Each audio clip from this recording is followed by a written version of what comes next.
नमस्कार दोस्तों, good morning. Crescent education classes में आप सभी का स्वागत है। दोस्तों आशा करते हैं आप सभी लोग स्वस्थ होंगे और आगामी एग्जाम की तैयारी आपकी बहुत अच्छी चल रही होगी। आज की दोस्तों इंपॉर्टेंट न्यूज़ है, एलटी शिक्षकों का बनेगा प्रदेश कैडर। एक इंपॉर्टेंट न्यूज़ जो कि निकल कर आ रही है। इसके अलावा डीएलएड का रिजल्ट दोस्तों जारी हो चुका है, इसकी कट ऑफ कितनी गई उसके बारे में जानेंगे। और इंपॉर्टेंट न्यूज़ दोस्तों, जो प्रवक्ता है उनको ज्वाइनिंग करने के लिए अधिकतम 25 दिन का आपसे समय मिलेगा और इसके बाद फिर आएगी वेटिंग।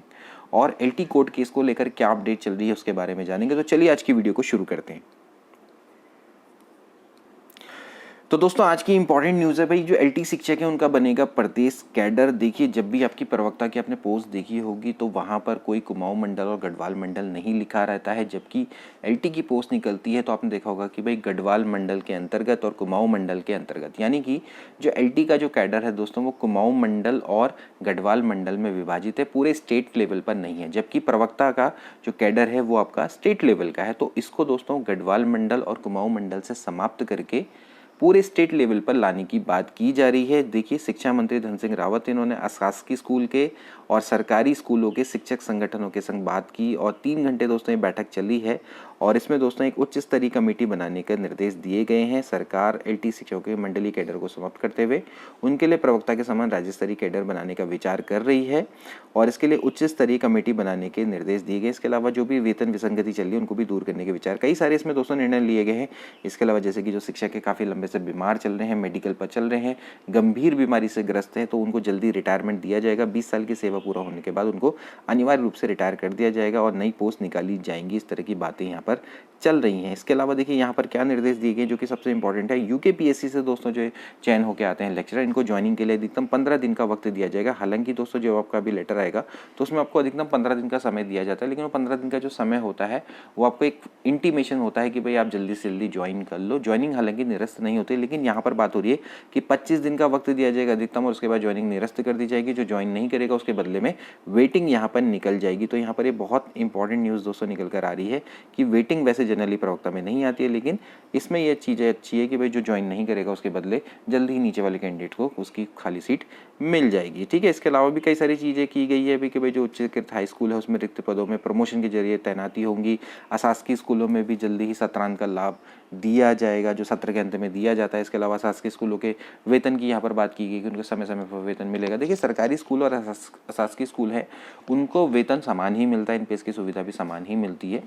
अंतर यह है कि जो अशासकीय स्कूल है इनके लिए बार बार बजट लाना पड़ता है, तो इस कारण से इनका वेतन है वो लटकता रहता है। कभी 2 महीने कभी 3 महीने तक इनका वेतन नहीं आता। जबकि जो राजकीय शिक्षक होते हैं उनका गवर्नमेंट ट्रेजरी से सीधे सीधे वेतन आता है, तो प्रत्येक माह की 30 तारीख, 31 तारीख या फिर 1 तारीख को इनका वेतन आ जाता है। तो यहाँ पर यही बात चल रही है। इसके अलावा जैसे मैंने पहले बोला था कि बीएलएड ड्यूटी, इसके बारे में तो हमने आपको बताया था कि जो शिक्षक हैं उनकी बीएलएड ड्यूटी नहीं लगेगी। इसके अलावा भी कई सारे अहम बिंदुओं पर इनकी सहमति बनी है। देखिए, यहाँ पर कई सारी जो मांग है वो भी शिक्षकों के द्वारा की जा रही है। देखिए, सबसे इंपॉर्टेंट मांग है कि एलटी ग्रेड का वेतन 5400 किया जाए। देखिए, 5400 जो ग्रेड पे होता है वो जनरली आपका राजपत्रित अधिकारी का होता है, पॉलिटेक्निक लेक्चरर का इनका ग्रेड पे 5400 होता है। ठीक है, एक बंदा पीसीएस निकालता है उसके बाद उसको 5400 का ग्रेड पे निकलता है।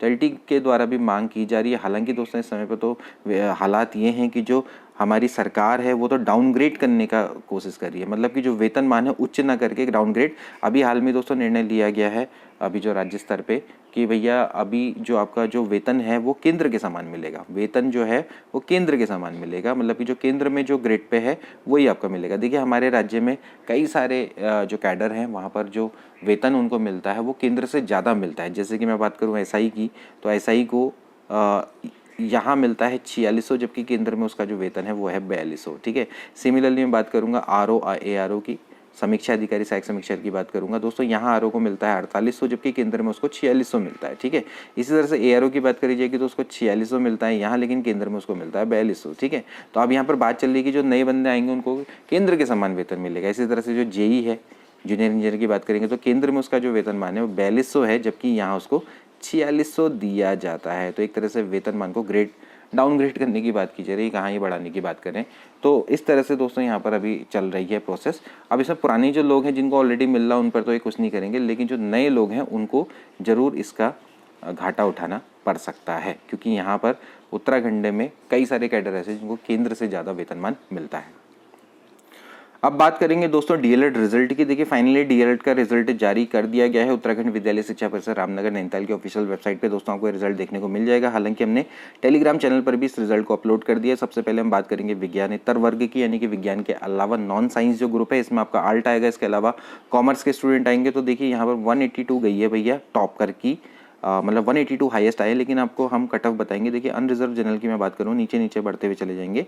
तो अनरिजर्व जनरल की हम बात करेंगे तो यहाँ पर आपको जो दिखाई देगी तो 158 दोस्तों यहाँ पर दिखाई देती है। आप यहाँ पर देख सकते हैं ये आपका 158 आपकी दिखाई देती है अनरिजर्व जनरल की, ठीक है। इसी तरह से हम चाहें तो फीमेल की भी देख सकते हैं। तो उत्तराखंड अनरिजर्व फीमेल की बात करेंगे। यहाँ पर हम बात कर रहे हैं अनरिजर्व की बात चल रही है, ठीक है। तो यहाँ पर आप देखें तो 148 दोस्तों अनरिजर्व फीमेल की यहाँ पर कट ऑफ दिखाई देती है, इससे नीचे का चयन नहीं होगा, ठीक है। कट ऑफ का मतलब समझिए, ठीक। और यहाँ पर अगर हम बात करें अन्य की तो एससी की, जैसे हम देख सकते हैं एससी कैंडिडेट्स की, तो एससी कैंडिडेट्स की भी दोस्तों आपको यहाँ पर देखेंगे तो 148 दोस्तों यहाँ पर दिखाई देती है, 148 दोस्तों उनकी गई है। और अगर हम एससी फीमेल की बात करेंगे तो एससी फीमेल की आपको 127 यहाँ पर दिखाई देती है, 127 आपको दिखाई दे रही है एससी फीमेल की, ठीक है। इसी तरह से हम और भी देख सकते हैं, जैसे एसटी है तो एसटी की अगर हम बात करेंगे तो 154 दोस्तों यहाँ पर एसटी की दिखाई दे रही है, 154, ठीक है। और इसी तरह से अगर मैं फीमेल की बात करूँगा एसटी फीमेल में, तो एसटी फीमेल देखिए 138 यहाँ पर दिखाई दे रहा है, ठीक। ओबीसी का अगर हम देखें तो ओबीसी में आपका 151 एंड ओबीसी फीमेल को चेक करेंगे तो कितना दिखाई देता है। देखिए ओबीसी फीमेल इज़ 141, ठीक है। नाउ ओबीसी में भी दोस्तों का जैसे कैटेगरी है, अभी इसके मतलब मैं पीएच का तो मैं फिलहाल देख नहीं रहा हूँ। ईडब्ल्यूएस का देखेंगे तो ईडब्ल्यूएस में अगर आप देखेंगे तो भाई 151 ईडब्ल्यूएस फीमेल को काफ़ी यहाँ पर फ़ायदा दिख रहा है, ईडब्ल्यूएस फीमेल 129, ठीक है। सो ये दोस्तों आपकी कट ऑफ गई है फिलहाल, ठीक है। और अगर हम बात करेंगे आप साइंस की, तो साइंस में तो ऑब्वियसली ज़्यादा जानी थी। देखिए 189 टॉपर के 189 मार्क्स है, आउट ऑफ 200 यहाँ पर बात हो रही है। क्योंकि देखिए आपको पता है कि जो डीएलएड का पेपर है उसमें 100 नंबर की तो आपकी मैथ्स और रीजनिंग ही आती है, तो उनको कहीं ना कहीं एज होता है। तो आप यहाँ पर देखेंगे अनरिजर्व जनरल की अगर हम बात करेंगे तो उसकी कट ऑफ ऑब्वियसली बात है ज़्यादा जानी ही थी।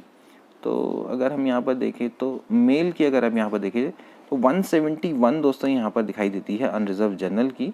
फीमेल की बात करेंगे तो फीमेल की भी आपको काफ़ी यहाँ पर दिखाई देगी, 165 आई थिंक यहाँ पर है। एक बार मैं नीचे देख लेता हूँ, तो 165 दोस्तों यहाँ पर फीमेल की गई हुई है कट ऑफ, जो कि काफ़ी ज़्यादा है, ठीक है। और ऐसे ही दोस्तों हम बात करेंगे एससी की, तो एससी कैंडिडेट्स की भी आपको यहाँ पर आप देखें तो नीचे नीचे को हम स्क्रॉल करते हुए जाएंगे तो भाई 157 एससी की दिखती है, 157 है एससी की। और एससी फीमेल की बात करेंगे तो SC female, where is SC female, SC female that is 143 SC female, ठीक है। एक बार आप खुद भी चेक कर लेना।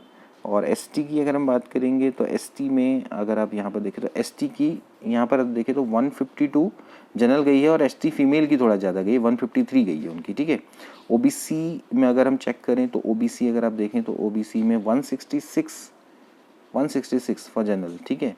एंड फॉर फीमेल का है 158 फीमेल की गई है, ठीक है।